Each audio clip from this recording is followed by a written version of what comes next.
Pria ini memaku patung kertas. Setiap paku seperti itu membuat gadis ini menjerit kesakitan. Tapi anehnya dia tidak merasa buruk sama sekali. Sebaliknya sangat bersemangat untuk menyegel jiwa gadis itu di dalam patung kertas. Dia menancapkan 35 paku berturut-turut.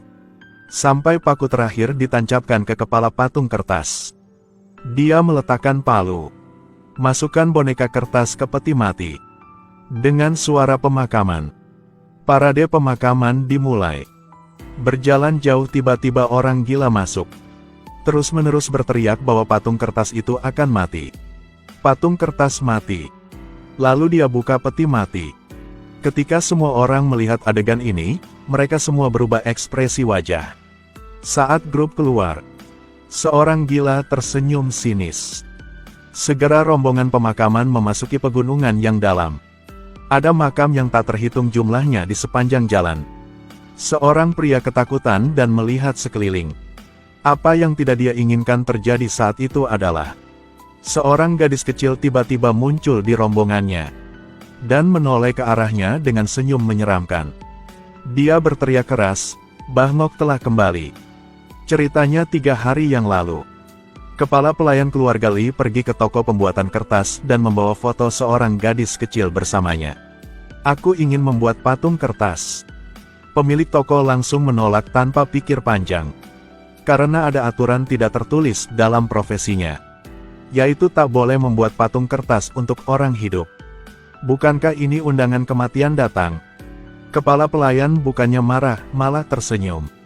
Kalau kamu tak mau lakukannya, kamu bisa menunggu orang lain membuat patung kertas untukmu. Tanpa pilihan yang lain. Sang pemilik hanya bisa mengikuti permintaan kepala pelayan.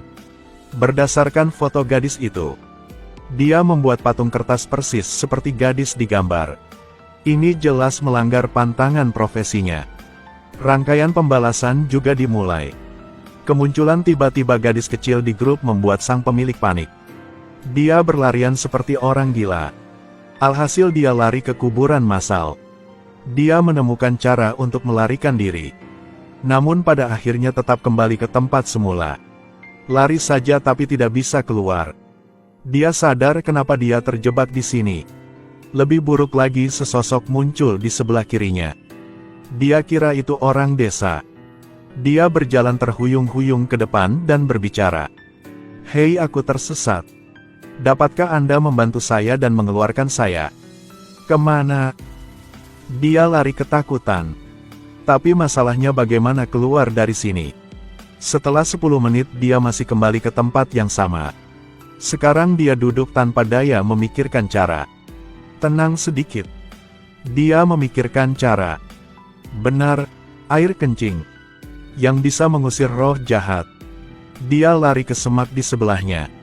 Sambil menumpahkan air kencing di rerumputan sambil melantunkan mantra. Dewa langit dan bumi. Setan dan hantu tidak terlihat. Tapi dia tidak menyangka. Tempat kencingnya adalah kuburan iblis. Ada 2 pantangan dalam profesi pembuat kertas. Satunya yaitu tidak membuat patung kertas untuk orang hidup. Yang kedua adalah tidak boleh menempelkan mata ke patung kertas. Dan pemilik toko ini melakukan keduanya. Untuk uang dia membuat patung kertas. Untuk satu gadis kecil tetap hidup. Dan tindakannya pasti menyentuh pantangan profesinya. Hal-hal aneh terjadi silih berganti. Pada malam dia menyelesaikan patung kertas. Pintu yang terkunci tiba-tiba tertiup angin. Setelah dia menutup pintu dan kembali, angin bertiup di belakangnya. Lihat foto. Gambar gadis kecil perubahan mengerikan. Dia kembali ke patung kertas telah menghilang. Di mana patung kertas kecil? Patung kertas yang baru saja dia selesaikan juga menghilang. Saat dia melihat sekeliling, gadis kecil tiba-tiba muncul di belakang. Dia sangat ketakutan dan duduk di tanah. Dilihat dari dekat ternyata itulah patung kertas yang barusan hilang. Untung semuanya hanya ilusi. Pria menghela nafas lega. 3 hari kemudian, sesuai kesepakatan dia mengirimkan patung kertas ke rumah mereka. Tapi begitu dia memasuki pintu, ia kaget dengan pemandangan di depannya. Keluarga ini jelas masih hidup. Tapi halaman depan ditutupi kain putih. Sepertinya mereka sedang mempersiapkan upacara. Ekspresi wajah semua orang juga sangat aneh. Dia tidak tahan ada yang tidak biasa di sini. Pengurus rumah memanggilnya ke dalam rumah. Kamu bekerja dengan sangat baik.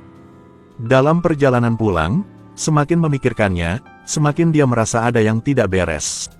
Jadi diam-diam dia keluar pintu untuk mengintip. Dia melihat mereka mengadakan pemakaman di rumah.